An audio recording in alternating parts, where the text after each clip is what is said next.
We're opening the door today to a very important place many call home, which is Shiloh House. With more, we're joined by Anna Miller, Molly Ramirez, and Mackenzie Beal. Anna, we're going to start with you. Talk about the mission of Shiloh House. I'd love to. Shiloh serves youth and families throughout the state, residentially through our education programs, clinical services, and outreach. And we do this in home-like settings throughout the community, which is wonderful. Yes, it is wonderful. So how was Shiloh's House actually started? Stephen and Vicki Ramirez founded Shiloh House in 1985, and it started just with one house, one program, 16 boys.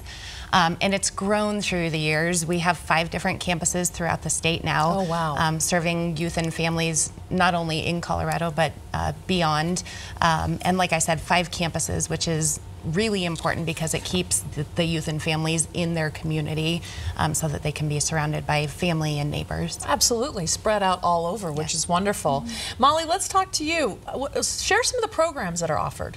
Yeah, so Shiloh really, we feel that it's necessary to serve youth kind of across the continuum. And so we do a lot of preventative services, and so we work with them to try to prevent them from having to leave their home. And so we'll send our licensed therapists into the home to work with them and their parents, and then we'll also send life skill coaches in there. And so really work with the parents on how to parent a youth that is struggling with a mental health diagnosis and that has a little bit higher needs.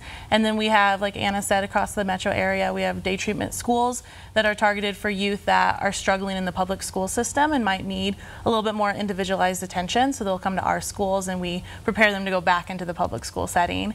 And then we really care about the aftercare aspect. And so once youth have been in the system, we don't want them to be sent back to their communities without any services. Right. So we'll send our life skills coaches back into the home with them. We'll send our therapists. We have a program that's called Beyond the Walls, and that's targeted towards working with youth on independent living skills and developing those independent living skills that they might not have received in the foster care system, right, so that they can have a chance at being successful, self-sufficient adults.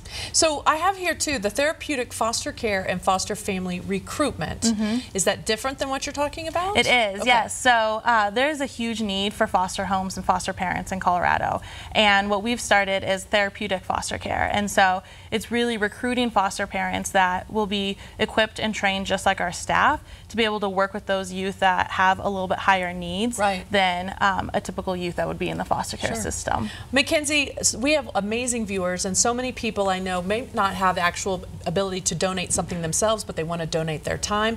But you actually have, there's a cause that helps. You can donate furniture, right? So how does that work? Absolutely, yeah. We have something exciting coming up with an organization called IFMA, which stands for the International Facilities Management Association, mouthful. But they've been so helpful to us, and they're going to have a serve day coming up in May. And so to amplify their impact of what they're doing to get contractors in and giving our homes a facelift, we want to also ask for donations of furniture to All right, help. what pieces do you need? I'm already going through my brain like what I might have at home. Absolutely.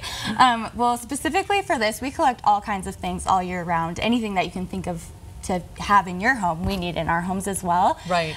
But specifically for this project, we're seeking bunk beds and dressers. Okay, we can't, I mean, I don't think it can be overstated how much you need from the community and how the community can help. So Anna, before we go, how important is the support and how can they help? The community support is so important.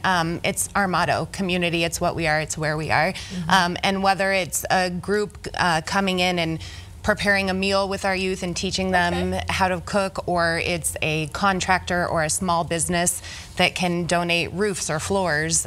Really, anything that anyone can do helps us a lot. Perfect. I love this. Okay, to learn more about furniture donations at Shiloh House and other ways you can help, all you have to do is call 303-933-1393 or visit shilohhouse.org. The number again, 303-933-1393.